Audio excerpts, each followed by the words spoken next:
France Culture, Olivia Gesbert, bienvenue au club.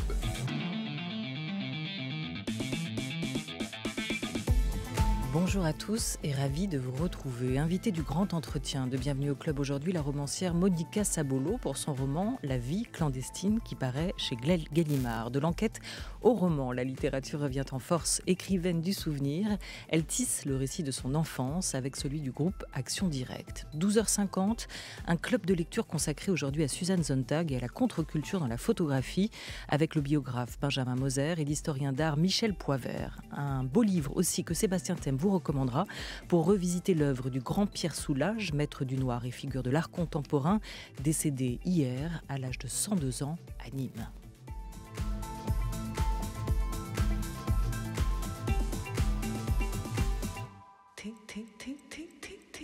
Une émission programmée par Henri Leblanc et Anouk Delfino, avec Camille Maty à la réalisation et Lucas Finet à la technique.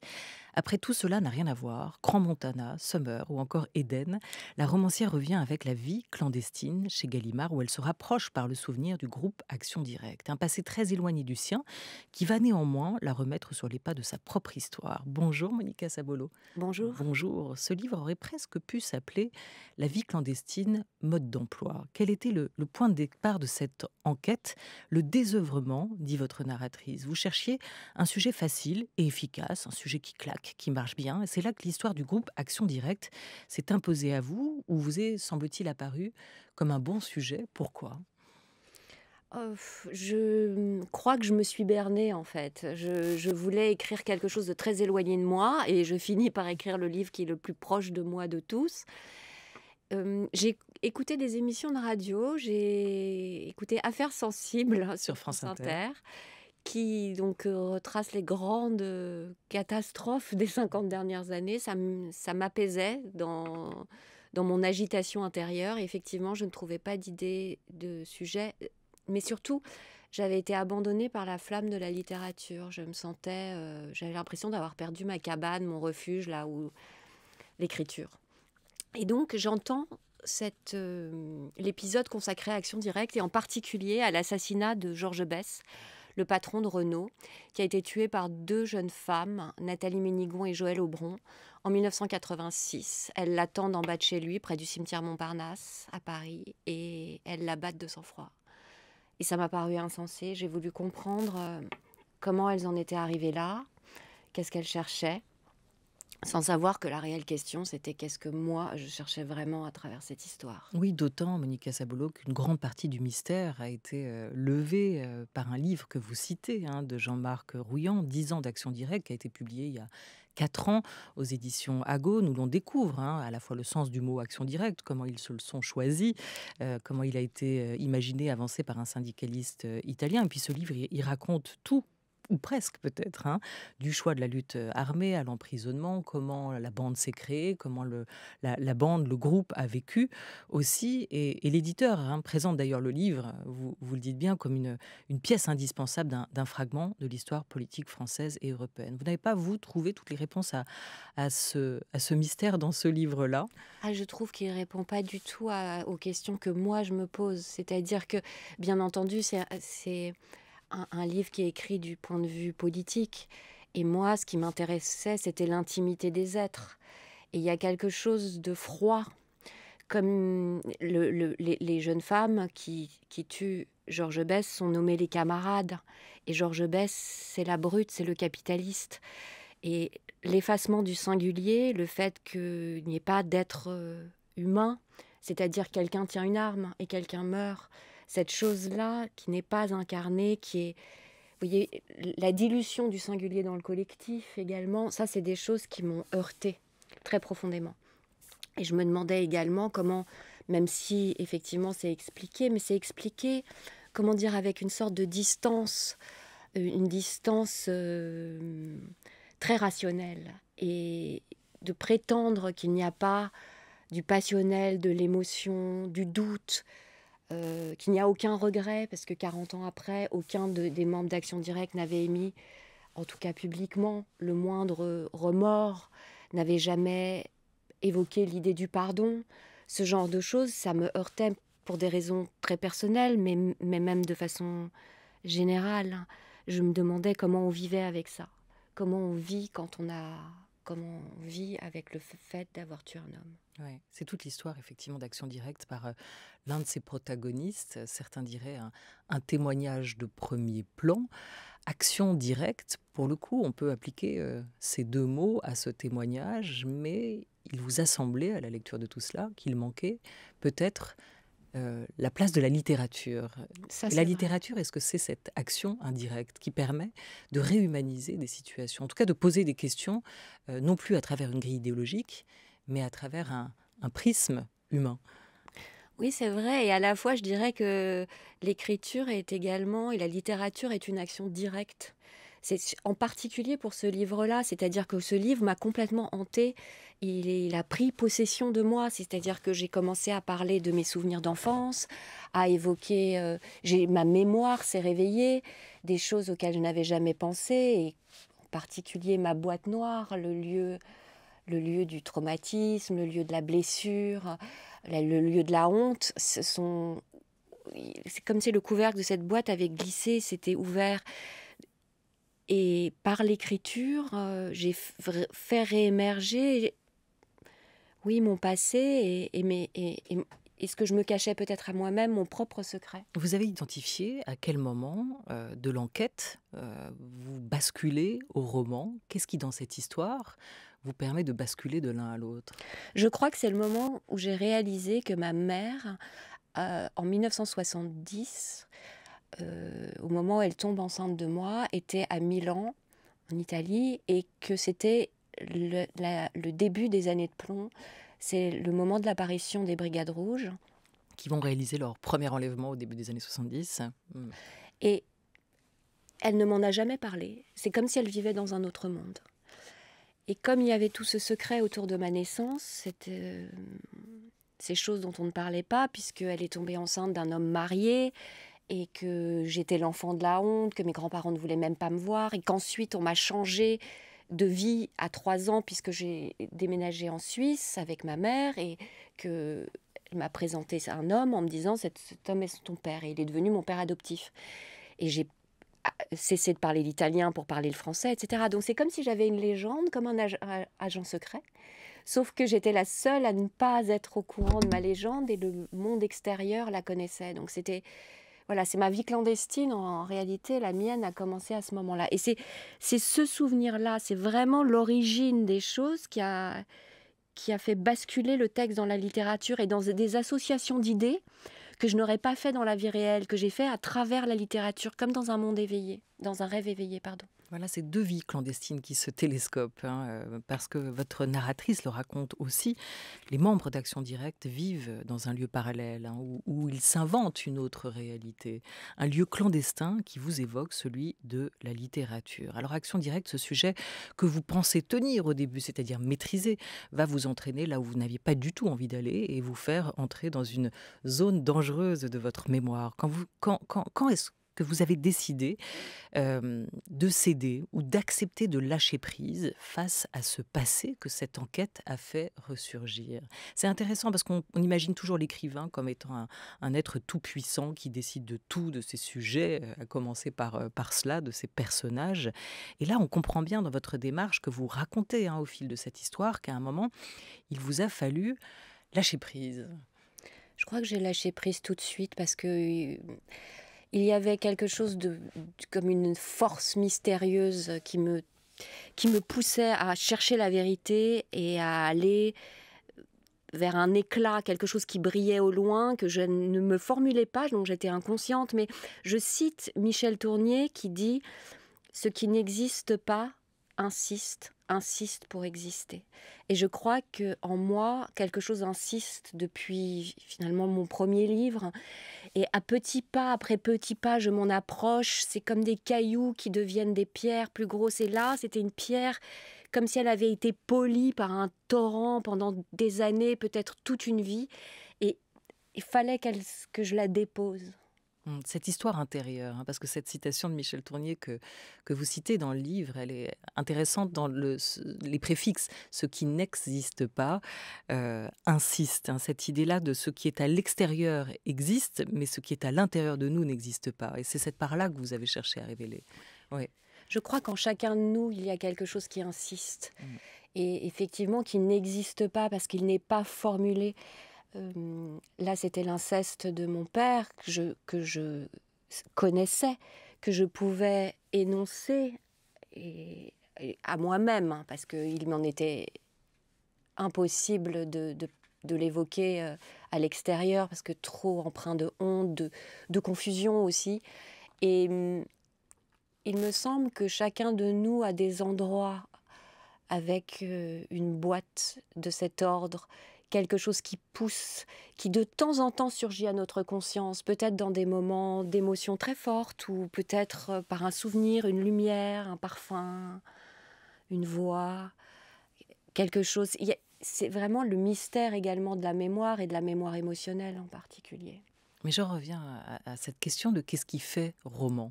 Parce que c'est ce qui est écrit sur ce livre, La vie clandestine. On peut vous rapprocher du genre de l'autofiction, mais vous avez quand même accepté cette qualification de roman. Quels sont dans cette histoire d'action directe et dans la vôtre qui s'imbriquent, qui s'entremêlent dans ce récit, les ingrédients du bon roman? Je ne sais pas si c'est un bon roman, mais Du roman. Pour la littérature, c'est pour moi, je me suis enroulée dans la cape de la littérature. C'est-à-dire qu'en faisant ces parallèles étranges, cette étrange épopée que j'ai menée, et le fait également de transformer ces êtres en personnages, en leur donnant des émotions qui sont parfois les miennes, il y a quelque chose qui s'entremêle et qui crée justement une sorte de lieu clandestin, de lieu parallèle où on peut se réapproprier étrangement des choses à travers la fiction. Voilà, vous les forcez aussi à redevenir humains à travers ce livre et ce roman. Hein. Eux qui ont tué froidement, jusque dans leur procès, qui n'ont rien reconnu, qui ne se sentaient comme pas concernés, vous les remettez à leur place dans cette humanité qui est la nôtre, qui est évidemment contrastée, paradoxale, faite de bien, faite de mal également. Vous parliez de vérité tout à l'heure, Monica Sabolo, dans cette quête de vérité. Qu'est-ce qui fait la vérité? Quand est-ce que vous avez eu le sentiment de trouver une vérité? Je crois que la seule chose, comme j'étais totalement perdue en écrivant ce livre, que je ne maîtrisais absolument rien, ma structure, ma colonne vertébrale fut la sincérité, c'est-à-dire d'accepter de reconnaître quand je me trompais, par exemple, d'évoquer mes doutes, le fait que quand on me raconte des choses, j'oublie tout, que je prends des notes qui sont absolument illisibles. Il me semble qu'on avance tous dans la vie comme ça, dans le noir. Et parfois, dans d'autres livres, j'ai pu prendre la décision en amont de ce que j'allais dire. Après, on est toujours un peu emporté, mais il y a quand même une ligne que je tenais. Là, je suis déviée en permanence et la seule chose qui me tenait et qui tenait de structure, c'était une recherche sur la forme, sur comment s'écrit un livre et surtout sur l'émotion, sur ce que je ressentais, sur l'étrangeté de ce que je ressentais. Et la nécessité, effectivement, de remettre de l'humain, de chercher l'humain, de chercher... Je m'interrogeais. Au départ, j'avais l'intention de tracer une ligne nette entre le bien et le mal. En fait, j'en avais besoin. Ce qui évoquait également le lieu où je voulais mettre mon père. La victime, le coupable, quelque chose de bien net qui permet de remettre les choses à leur place, de rendre à chacun ce qui lui appartient. Et en m'approchant des membres d'Action Directe, de ceux que j'ai rencontrés, j'ai constaté que j'entrais dans un lieu beaucoup plus inconfortable parce que, évidemment, on ne peut tracer une ligne nette entre le bien et le mal. Chacun est fait d'ombre et de lumière. Il y a un indépassable, quelque chose qui pour moi était injustifiable, c'était l'assassinat. Mais il m'a fallu constater que des êtres qui étaient capables de solidarité, de grande amitié, qui avaient des idéaux, qui voulaient changer le monde pour un monde plus juste, étaient aussi capables d'une grande violence. Voilà, c'est comme si chaque être était constitué de plusieurs calques qui ne se recouvrent pas et pourtant ils coexistent. Oui, et ce qui est venu vous déranger aussi, c'est que vous vous êtes rendu compte au fil de cette enquête, de cette écriture aussi, que vous vous identifiez par certains aspects à ces personnes aussi, qui a eu, en tout cas pour votre narratrice, une part d'identification et des choses. Le télescopage n'était pas si évident, la frontière, comme vous le dites, entre le bien et le mal ne l'était pas non plus, et que par certains éléments, il y avait une identification qui se jouait. Oui, je crois que c'est le lien humain. C'est de percevoir le doute. Ce qui était compliqué pour moi, c'était le lien au pardon, puisque mon père ne m'avait jamais demandé pardon. Donc, j'avais ce besoin de les mettre face à leurs responsabilités. Et déjà, j'ai constaté la réapparition du singulier, c'est-à-dire que chaque individu a une identité inobjectivable qui est en perpétuel mouvement. Donc, certains, comme Régis Schleicher par exemple, a fait beaucoup de chemin par rapport à son passé dans la lutte armée. Il a finalement constaté profondément qu'au bout de l'arme, il n'y a pas la justice, il n'y a pas la libération de la classe ouvrière. Au bout de l'arme, il y a la mort. Et il a été capable de reconnaître la souffrance qui a été causée. Et je crois que j'avais besoin de cela. J'avais besoin de quelqu'un qui s'assoit en face de moi et qui reconnaisse l'existence de la souffrance qu'il avait causée. On pense à la lecture de La vie clandestine, Monica Sabolo, à Crans-Montana, on pense à Sommer aussi. Qu'est-ce qui vous ramène toujours à cette génération, à ce passé, à cette tranche d'âge aussi? Qu'est-ce qui se joue dans ces années-là, quand on a 20 ans? Ou un peu moins, ou un petit peu plus? Je ne sais pas, je crois que plus qu'une époque, c'est vraiment l'âge de l'adolescence ou de cet âge où juste avant de devenir adulte qui est, pour moi, pour des raisons que je ne m'explique pas complètement, assez qui m'habitent. Je pense que dans ce cas-là, il y avait le fait que ces femmes avaient 27 et 29 ans quand elles ont tué Georges Besse. Pour moi, c'est un âge où on ne sait pas encore tout à fait qui l'on est. On n'a pas encore tout à fait décidé de sa vie. Et leur vie a basculé pour toujours ce jour-là. Et il y avait, dans un parallèle étrange, alors que cela n'a rien à voir, ma mère qui est tombée enceinte à 20 ans d'un homme marié, sa vie a basculé pour toujours. Donc ces jeunes femmes très jeunes, je me demandais pourquoi certaines sont dans le combat politique et d'autres, comme ma mère, sont absolument envahies par l'espoir sentimental, comme si c'était ça qui allait les transformer et transformer le monde. Donc ces espèces de voix qui n'ont absolument rien à voir et qui en même temps inscrivent la tragédie dans leur existence, c'est quelque chose avec lequel elles vont devoir vivre pour toujours. Je crois que c'est cet âge-là, parfois il se joue des choses alors qu'on n'est pas en mesure complètement de réaliser ce qu'on est en train de faire. Je ne dis pas qu'elles ne sont pas responsables, hein, loin de là, bien entendu, mais voilà, c'est cet âge qui est pas si loin encore de l'adolescence et même de l'enfance. Aujourd'hui, c'est une femme plus mûre qui le dit, la romancière que vous êtes, Monica Sabolo. Est-ce que vous aimeriez encore avoir 20 ans? Est-ce que vous vous dites, si je retournais à cet âge-là, je ferais d'autres choix, j'aurais une autre vie? Est-ce que vous aimeriez réécrire votre propre histoire? Non, je crois pas. J'ai l'impression d'avoir une croissance extrêmement lente. Donc, sincèrement, dans certains aspects de ma vie, j'ai l'impression d'avoir à peu près 14 ans et demi. Donc, je n'ai pas encore tout à fait atteint la vingtaine. Donc, d'où la facilité que vous avez à me vous replonger dans glisser, ces années-là? Peut-être. Vous êtes une formidable écrivaine du souvenir, comme je le disais, mais peut-être aussi, surtout, parce que votre plume sait saisir l'indicible. Elle sait mettre des mots sur des atmosphères, et ô combien difficiles, notamment sur ces années que vous racontez faites de secrets, de silences et l'écho de la violence, hein, pour les qualifier. Les silences d'une époque, malgré des actions bruyantes, hein, tonitruantes, on le racontait à travers Action Directe et les Brigades Rouges. Comment mettre des mots dessus? Comment vous vous y prenez? Ça, je n'y pense pas du tout. Je crois que tout mon travail est d'approcher le vide. C'est-à-dire le vide, le silence, là où les mots n'ont pas été prononcés. Il y a vraiment une nécessité de déchirer ce rideau qui me sépare de tous ces mots qui insistent et qui n'ont jamais été prononcés. Ça ne veut pas dire qu'ils n'existent pas. Ils n'ont pas été prononcés, mais ça ne veut pas dire qu'ils n'existent pas. Oui, mais d'une certaine façon, le monde prétend qu'ils n'existent pas. Tant que les mots n'ont pas été posés, qui n'ont pas été entendus, parce que c'est une autre chose également. Il y a quelque chose de trouble, hein, qui consiste à prétendre que cela n'existe pas. Je pense que dans les affaires et les histoires d'abus, d'inceste, de violence, cette façon de faire comme si de rien n'était, que cela n'existe pas, ou de le banaliser, je pense que ça tue, que c'est un lent poison, mais qui n'est jamais nommé. Et on se bat, il me semble, comme contre des fantômes, contre des adversaires invisibles. Et ça, c'est le pire. D'où l'importance de mettre des mots. C'est un roman, car cette histoire est construite à partir de vos souvenirs aussi et surtout, et les souvenirs sont infidèles, fragiles, friables, mais vous les restituez à votre manière. Monica Sabolo est notre invitée jusqu'à 12h30, à l'occasion de la sortie de La vie clandestine, son roman chez Gallimard.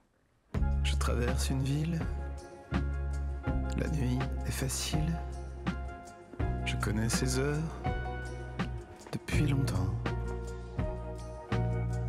Les soirs de concert, les visages, les verres, le couloir d'hôtel, en y pensant. C'était quoi ce plan? Rêve adolescent, le piano, la scène, une vie comme ça. C'est quoi cette histoire? La salle dans le noir, quatrième rappel, servir à quoi? Attraper les heures et faire l'attrape-cœur. L'attrape-cœur. Attraper les nuits, les amours en fuient.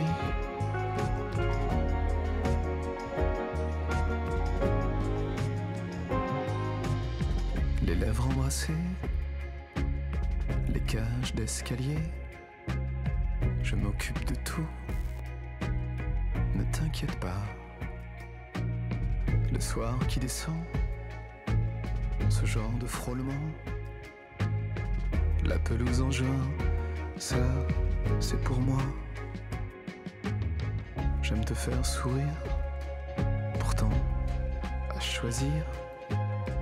Je prends la filière, hors bail, bac +3. Bilan compétences, moyen pour la danse, pour les sentiments,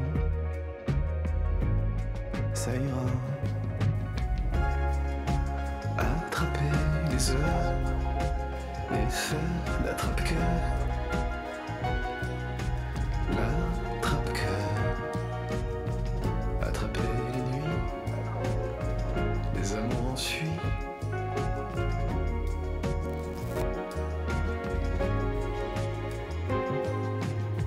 Je traverse une ville, la nuit est facile. Depuis longtemps, je connais ces heures. Les soirs de concert, la chambre en hiver. Je relis l'attrape-cœur. L'attrape-cœur de Vincent Delerme. Ça fait 20 ans déjà qu'il a surgi dans notre vie et sur la scène musicale française, Vincent Delerme. Il revient pour l'occasion avec cet album, ce livre-disque particulier de 140 pages, comme une histoire sans parole. C'est en 2 temps, c'est chez Tôt ou Tard.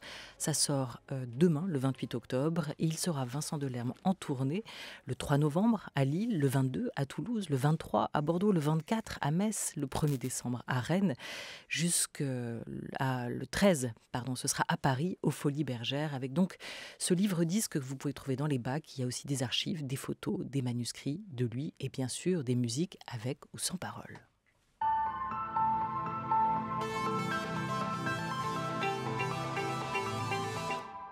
Et nous sommes en compagnie de la romancière Monica Sabolo jusqu'à 12h30. Monica Sabolo, vous disiez tout à l'heure, Vous parliez de votre cabane d'écriture comme un refuge. Elle ressemble à quoi, cette cabane d'écriture, où vous n'avez pas trouvé assurance et sécurité au début de ce livre, où vous ne trouviez plus votre inspiration?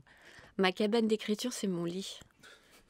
Vous en avez de la chance. Ah oui, c'est merveilleux.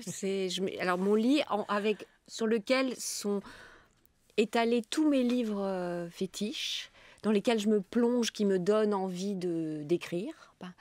Et puis un café, et puis je regarde Instagram, je me fais croire que je suis en vacances ou que je suis une étudiante qui...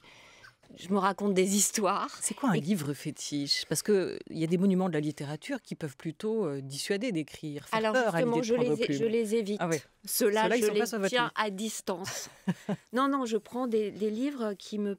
Je sais pas, où la voix rallume cette petite flamme intérieure. Et Des contemporains, des classiques? par exemple, Patrick Modiano, une phrase de lui me fait cet effet-là.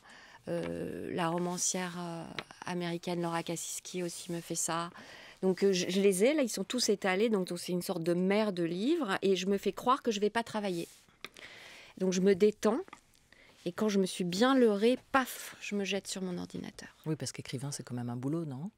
Oui, puis il y a cette angoisse au moment de s'y mettre, donc je crée un petit cocon trompeur. Dans votre bibliothèque, celle qui vous a servi pour écrire ce livre, La vie clandestine, à part le livre de Jean-Marc Rouillant, quels autres livres et des livres de littérature, de fiction vous ont nourri pour ce livre-là, ce roman-là?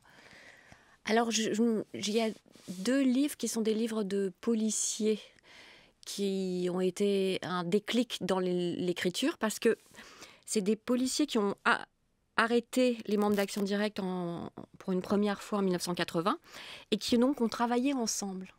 Sauf que leurs histoires, leurs comptes rendus ne sont pas les mêmes. Les détails changent, les heures, mais parfois des choses comme la remise d'une mallette pleine d'argent. Dans l'un des livres, d'ailleurs, elle aurait été donnée à un informateur dans les toilettes de Radio France. Et dans un autre livre, la même mallette est donnée dans un parc, je crois dans le 16e arrondissement. Donc vous voyez, je me dis, mais la mémoire... Et comme j'avais très peu d'éléments, j'avais très peu de documents, je me plongeais dans ces livres-là et ça m'a permis de déclencher ces choses sur la mémoire. Voilà, 2 livres policiers qui donnent aujourd'hui un roman, La vie clandestine, Monica Sabolo. Merci d'être venue nous en parler. Vous savez comment il vous surnomme, Sébastien Thème? Et il a totalement raison. Il dit que vous êtes notre Sofia Coppola française. Bonjour Sébastien Thème. Bonjour Olivia, absolument. Merci d'être là, Sofia. Merci, je prends. Au sommaire de notre book club. Un book club pour rendre hommage à l'essayiste et romancière américaine Susan Sontag, elle qui a pensé une révolution esthétique, éthique et politique. Une révolution qui essaime jusqu'à la photo contemporaine, qu'analyse l'historien de l'art Michel Poivert dans un beau livre. On entendra des lecteurs nous parler de Susan Sontag. Vous pouvez continuer à y réagir avec notre hashtag Book Club Culture. Merci Sébastien, à tout de suite. Rendez-vous dans une vingtaine de minutes.